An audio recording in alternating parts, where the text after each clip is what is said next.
What's going on, guys? So as you can see right in front of me, in today's video we are going to be reviewing this 67 pieces tire repair toolkit, and I will also verbally explain to you how to actually correctly repair a puncture in your tire. So now let's go ahead and take a closer look at what comes inside the toolkit here. So as you can see, it does come with the tire repair instruction, so it is actually pretty easy and it does not seem intimidating at all if you really just look at it. So inside our tire repair kit, the first tool we have is the deflator. So we can actually deflate our tire using this tool right here, or we can actually check out what is our tire pressure using this tool. Next we have the pliers, so we can pull out the nail that is in our tire. And next we have a total of 40 pieces of these little tire plugs, so more than enough for us to ever need.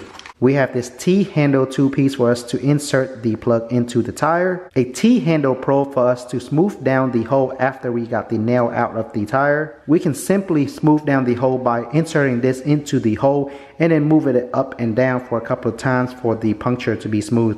A tube of lubricant to help us easily insert the plug. A small but very sharp utility knife for us to cut off any excess of the plug after we are finished. And lastly, we do have an extra insertion two-piece right here. So you can simply replace the piece that is already on here simply by using the hex key that comes inside the toolkit. You can simply untwist this piece right here to remove this one and insert in the new one if you ever need to replace this new one. So now let's go ahead and quickly go over the correct procedures to correctly repair our puncture tire. So the first step is, of course, to find where the nail is on our tire and remove the nail using the plier that comes with the toolkit.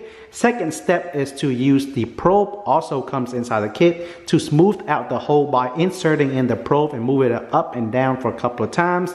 Next is to use the insertion tool, of course, put it in the lubricant so it will be smooth and easier to insert in our tire. Next is to insert the plug into our insertion tool here, and then we are ready to insert the plug into our tire. So you want to have the plug kind of in the middle like that, and then insert it to our tire. Simply push the plug down into our tire until you see just a little bit of excess, just like this. And you are going to cut the excess off using the utility knife that is also in the toolkit. And after that, we are done. So guys, with that being said, if you are looking for a heavy duty and high quality tire repair kit, I will leave a link to where I got this in the description box below. It is only a couple of bucks, much better than you going out there to AutoZone and spend all your money and don't even get the complete package. So this has everything you need to repair your tire. So feel free to check out the links in the description box below, guys. Thanks for watching, and I'll see you guys in the next video.